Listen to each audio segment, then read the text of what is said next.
You look like you were really emptying the tank at the weekend.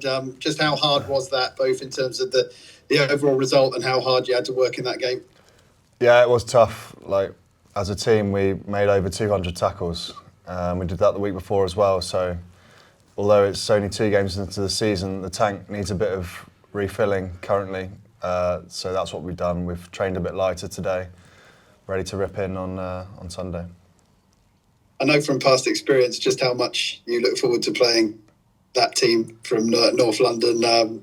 That'll help you, I suppose, getting ready for this game. Yeah, it's always a massive game. They're a fantastic rugby team, so whenever they come to us, it's a real battle and one we'll hopefully thrive in on the weekend. I was speaking to Jason earlier about just how brilliant the defence was in that home game last season, but also just the levels you reached in the away game as well. How much did you take from those 2 wins? Yeah, brilliant couple of wins. Although we weren't able to capitalise throughout the season, like they were 2 fantastic games, but we couldn't keep that consistency. So something that we're thriving for. Obviously, the big occasion last year got the best out of us, and we're hoping it will happen again. When you were in that away game, it felt like at times, in other games, you weren't able to necessarily maintain an 80-minute performance, but it felt like that day you did. What do you think was just so right at that day? I think the key theme that we've struggled with maybe this year is playing in the right areas of the field. We kept a lead, and it was up to them to try and break us down and score points. And this year we've not really done that so much, so it's been a big focus area for training for us this week. How hard is that as well when you're playing your rivals like that you're going to be bang up for it, but to be shrewd in your decision making and make sure you're calm under pressure? Yeah, it's tough, and especially with 14,500 people screaming their heads off at the stoop. Sometimes your body wants to run away from yourself. So we've got cool heads. We've got cool heads coming back in this week with some real good international experience, which will help us. And the last time game, of course, that hat-trick from your good self, what a moment that must have been for you. I mean, the crowd were going completely mad. Yeah, I'll cherish that one for a long time because I know it's not going to come around again very soon, if ever. So it was very unexpected, probably hence the celebration. But you've got to live in that moment, haven't you? You've got to celebrate the little wins, and we certainly did that. And you say players are coming back in, but I mean, how much of a joy is it for you to play alongside Jack and Alex in that back row? You just seem to complement each other so well. Yeah, we just work hard for each other. We all get on off the field, which is quite important. And like if they're going to put their body on the line for me, I'll do the same for them. And obviously, you say international players potentially coming back in. Saracens, the same, I suppose. Maro might be available for this one. So, the kind of team you're going to be up against. Yeah, I remember they stacked their team last year, and we had a few players out, which made the win even more meaningful for us because it was a whole squad effort, and it's going to be exactly the same again. It doesn't matter who comes out and plays on the weekend.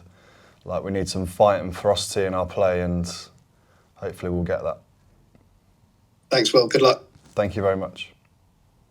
Yeah, hi Will, Neil here. Hello. Just a quick one on your returning players. From a forwards point of view, how much difference does it make having Marcus back directing things? Yeah, he's great. He's obviously a fantastic attacking player, but I think over the past couple of years, his game management has been something he's probably grown the most in. Probably helped being coached by England and then Andy Farrell in the summer.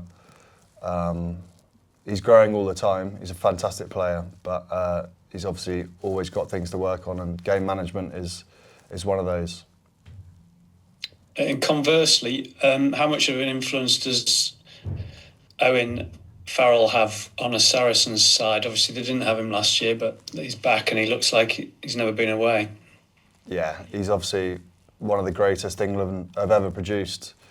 Probably helped us last year that he wasn't there. So I'm sure that'll be the chat for them, him coming back. But you know, we'll wear our heart on our sleeve and we'll see where we get to. Great, thanks, Will. Hiya, Will. Hey, Paul. You all right? Good, thank you. Good. I'm talking about yourself. You know, you've had some cracking seasons in the Premiership. You're normally the top jackler around. I mean, in terms of England, is it frustrating for you that you haven't had a look in yet, or do you just look at it? There's so many back rowers for them to choose from. Yeah, the depth and quality in my position is massive. Probably not given up, but I've probably resigned myself to the fact that it's probably not going to happen, and I'm at peace with that. I've always gone out there and tried to play as best I could and play for the badge, be real hard over the ball in everything I do. But you know, I'm enjoying playing for Quins. I've always said that. It doesn't matter to me if I never put on an England badge. As long as I'm putting on a Quins badge, I'm happy with that. Yeah, and has anyone ever from England ever had a chat with you, Will, about anything? No, not really.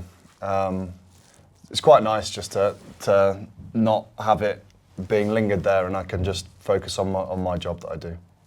Yeah, but when you sort of go into a big game like Saracens, and they got a whole pile of England players, does it give you sort of extra motivation? Yeah, show what you're about. Like I said, last year they stacked themselves out, and we had a few players out, and we did the business. So ultimately, it doesn't really matter who comes out there on the weekend. We'll be fighting like hell. Yeah, and you know, looking at your own game, I mean, clearly your Jacqueline stats right up there. Do you see yourself as an all-round 7? Yeah, that's something like I've tried to add to my game. Obviously, in the modern game, you can't be a one-trick pony. So I've tried to carry a lot more over the past couple of years because you have to share your weight in all facets of the game. And hopefully I'll try and do the same again on the weekend. 3 tries. Yeah, that's probably not going to happen again. I'll leave that to the others. And you know, the back you mentioned the back row earlier with sort of Don Brandt, Jack Henning. Again, Don Brandt kept many times by England. Jack sort of being in squads. I mean, it's being part of a unit like that can only help you. Yeah, like I said, we're a tight knit group, and I mean, the back row at this club is certainly very stacked. Like it's tough to get in the team, which there's massive competition for places. Our injury list at the moment, there's a few boys there who'd be pushing to start. So we all push each other on. We all have our different skill sets, but the back 3 going out there or have done this season have got a quite nice combination, and it's a joy to play in. Yeah. Yeah, and you know, talking about Sarri's boys coming back, Mario told you, I mean, Ben Hill could be packing down from the back row, 8 or 7. Yeah, like it's always a great battle when we play these lot. They're obviously stacked full of talent, and these are the games you want to play in. They're fantastic players, but it's our job to nullify them. Yeah, and lastly, I mean, you know, talking about the depth of 7s in the Premiership. I mean, you know, Bath got 2 in the Underhill, and Pepper Sailor got 2. The Curry brothers all. But what is it about the Premiership, about England, where there are so many good players in that position? I don't. I'd say it's not a hard position to be good at. I think it's one of the most. It's the easiest position to play on the park. If you have the right mindset of trying to hit things real hard, have a reasonable amount of technique and talent in the breakdown, then you're away really. So I think there is a large amount of talent because it's quite a simple job, you know, just hit things. Demanding job though. I mean, it's yeah, you've got to have heart, and there's certainly many people in the Premiership who have that, which is why there's a lot of boys putting their name through for England. But it's I wouldn't say it's particularly too hard. If you're fighting for your badge and fighting for your club and your fans, like, you will do it. Yeah, but I mean, you're sort of, you know, you're jackling with the ball. You're making yourself a big target for your opposition. Because I mean, the ferocity of some of the clear outs now. Yeah, I've actually gone 2 games with no turnovers. So I think once you make a name for yourself, you get put on the whiteboard at every club, and they say, "Go and get this fella." So I think it's probably a turn, not a turn, but other people then can step up, and their stats will start to grow because you take some heat yourself, you take some off your mates around the park. Yeah, because I know just the start of that Bath game, Chandler Cunningham himself, he was putting himself about there and winning a few, wasn't he? Which sort of irked him a bit. Exactly. Like, if I can take some flack and other people can get some, then Yeah. happy days. Brilliant. Thanks very much, Will. Good luck No worries. Sunday. Thank you very much.